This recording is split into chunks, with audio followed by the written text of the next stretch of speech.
നമസ്കാരം. കാരുവള്ളിയിൽ വീട്ടിൽ സങ്കടത്തിന്റെ കാർമേഘം പെയ്തൊഴിഞ്ഞിട്ടില്ല ഇപ്പോഴും. നാടിനും വീടിനും പ്രിയങ്കരനായ നവീൻ ബാബുവിന്റെ അപ്രതീക്ഷിത വിയോഗം ഉൾക്കൊള്ളാനാകാതെ തളർന്നിരിക്കുന്ന ആ കുടുംബത്തിന് ആശ്വാസമായി പ്രിയപ്പെട്ടവരുടെ സ്നേഹവാക്കുകൾ മാത്രമാണുള്ളത്. കണ്ണൂർ ADM K നവീൻ ബാബു വിടവാങ്ങിയിട്ട് ഒരു മാസം കാലം കഴിഞ്ഞു. ഒക്ടോബർ 15-ാം തീയതി പുലർച്ചെയാണ് നവീൻ ബാബുവിനെ ക്വാർട്ടേഴ്സിൽ മരിച്ച നിലയിൽ കണ്ടെത്തിയത്. തലേന്ന് നടന്ന യാത്രയപ്പിയോഗത്തിൽ ജില്ലാ പഞ്ചായത്ത് പ്രസിഡന്റ് തനിക്കെതിരെ ഉന്നയിച്ച വേദനിപ്പിക്കുന്ന പരാമർശങ്ങളും ആരോപണങ്ങളും അദ്ദേഹത്തെ ഏറെ തളർത്തിയിരുന്നു. അന്ന് രാത്രി പത്തനംതിട്ടയ്ക്ക് വരാനിരുന്ന നവീൻ ബാബു ട്രെയിൻ കയറിയിരുന്നില്ല. അദ്ദേഹത്തെ കൂട്ടിക്കൊണ്ടുവരാൻ അതിരാവിലെ തന്നെ ഭാര്യ മഞ്ജുഷയും മക്കളും ചെങ്ങന്നൂർ റെയിൽവേ സ്റ്റേഷനിൽ എത്തിയിരുന്നു. എന്നാൽ മലബാർ എക്സ്പ്രസ് വന്നു പോയിട്ടും നവീൻ ബാബുവിനെ കാണാതായതോടെ മഞ്ജുഷ സുഹൃത്തുക്കളെ വിവരമറിയിക്കുകയും അവർ നടത്തിയ അന്വേഷണത്തിൽ മരണവിവരം പുറത്തറിയുകയുമായിരുന്നു. അതേസമയം ADMന്റെ മരണം അന്വേഷിക്കുന്ന സംഘം പെട്രോൾ പമ്പിന് അപേക്ഷിച്ച TV പ്രശാന്തിന്റെ മൊഴി മൂന്നാമത്തെ തവണയും രേഖപ്പെടുത്തി. പോലീസ് ഇൻസ്പെക്ടർ ശ്രീജിത്ത് കോടേരിയുടെ നേതൃത്വത്തിലുള്ള സംഘം ടൗൺ പോലീസ് സ്റ്റേഷനിലേക്ക് വിളിച്ചു വരുത്തിയാണ് പ്രശാന്തിനെ മൊഴിയെടുത്തത്. PP ദിവ്യ ഉൾപ്പെടെയുള്ളവരുമായി നടത്തിയ ഫോൺ വിളികളുടെ വിശദ വിവരങ്ങളാണ് പോലീസ് തേടിയത്. ദിവ്യയുടെ ചില ഫോൺ കോൾ സംബന്ധിച്ച് സൈബർ സെല്ലിൽ നിന്ന് കിട്ടിയ റിപ്പോർട്ടിന്റെ അടിസ്ഥാനത്തിലായിരുന്നു വീണ്ടും മൊഴിയെടുപ്പ്. പെട്രോൾ പമ്പിനായുള്ള എതിർപ്പില്ലാ രേഖയിലെ ഫയലിൽ പ്രശാന്തിന്റെ ഒപ്പും പരാതിയിലെ ഒപ്പും വ്യത്യസ്തമാണ് എന്ന ആക്ഷേപം ശക്തമായിരുന്നു. എതിർപ്പില്ലാ രേഖയിൽ TV പ്രശാന്ത് എന്നും കൈക്കൂലി ആരോപണത്തിൽ മുഖ്യമന്ത്രിക്ക് നൽകിയെന്ന് പറയപ്പെടുന്ന പരാതിയിൽ പ്രശാന്തൻ TV എന്നുമാണ് നൽകിയിരുന്നത്. അതേസമയം എതിർപ്പില്ലാ രേഖയിലെ ഫയലിലെ ഒപ്പും പാട്ടക്കരാറിലെ ഒപ്പും സമാനമാണ്. എന്നാൽ നവീൻ ബാബുവിനെതിരെ മുഖ്യമന്ത്രിക്ക് കൊടുത്ത പരാതി തന്റേത് തന്നെയാണ് എന്ന് ആവർത്തിക്കുകയാണ് പ്രശാന്ത്. പരാതിയിലെ ഒപ്പും പാട്ടക്കരാറിലെ ഒപ്പും തന്റേത് തന്നെയാണ് എന്നും തനിക്ക് 2 ഒപ്പുകൾ ഉണ്ട് എന്നുമാണ് പ്രശാന്തന്റെ വാദം. എന്നാൽ ഇത് പച്ചക്കള്ളമാണെന്ന് ഒറ്റ നോട്ടത്തിൽ തന്നെ നമുക്ക് മനസ്സിലാകും. പ്രശാന്തൻ ആരാണ് എന്നും എന്തിനു വേണ്ടിയാണ് പ്രശാന്തൻ ഇത്തരത്തിൽ നവീൻ ബാബുവിനെ കുടുക്കിയത് എന്നും ഒടുക്കം പ്രശാന്തനെ രക്ഷിക്കാൻ മുഖ്യമന്ത്രിയുടെ പേരിൽ ആരാണ് കള്ളപ്പരാതി തയ്യാറാക്കിയത് എന്നും കള്ള ഒപ്പിട്ടത് എന്നും ഇന്നലത്തെ വീഡിയോയിൽ നമ്മൾ വ്യക്തമാക്കിയതാണ്.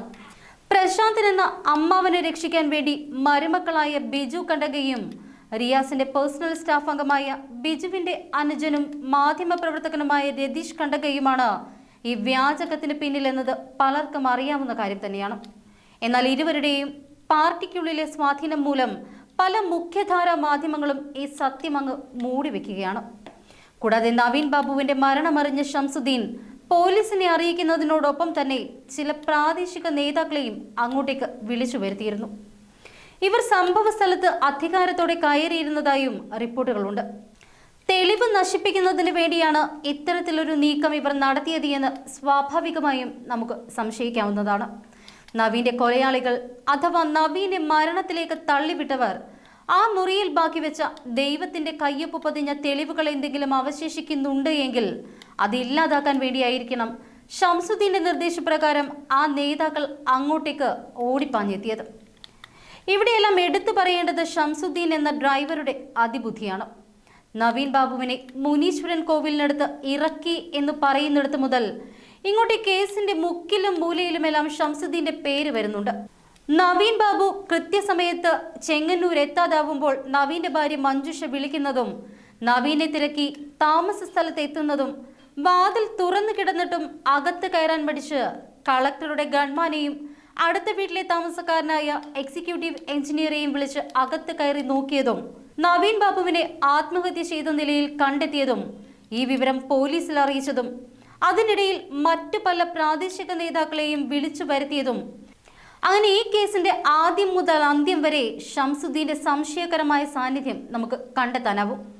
പക്ഷെ ആരും തന്നെ കൃത്യമായ രീതിയിൽ ഷംസുദ്ദീനെ ചോദ്യം ചെയ്യാൻ തയ്യാറാവുന്നില്ല എന്നതാണ് വാസ്തവം. യഥാർത്ഥത്തിൽ ഈ അന്വേഷണം ഇനി ഒരടിയെങ്കിലും മുന്നോട്ട് നീങ്ങണമെങ്കിൽ ഷംസുദ്ദീനിൽ നിന്ന് തന്നെ ആരംഭിക്കണം.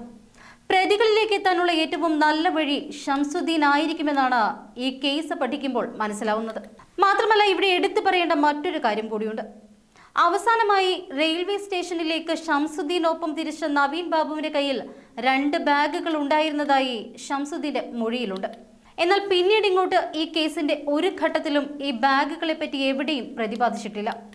മുനീശ്വരൻ കോവിലിനടുത്ത് ഇറങ്ങുമ്പോൾ നവീൻ ബാബു ഈ ബാഗുകൾ കാറിൽ നിന്നും എടുത്തിരുന്നു. പിന്നീട് ബാഗുകൾ എവിടെ പോയി?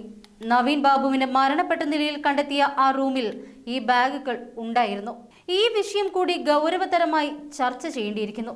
നവീൻ ബാബുവിന്റെ മരണത്തിന്റെ ചുരുളഴിയാൻ ഇനിയും കൂടുതൽ കണ്ണികളിലേക്ക് ഈ അന്വേഷണം നീളേണ്ടിയിരിക്കുന്നു.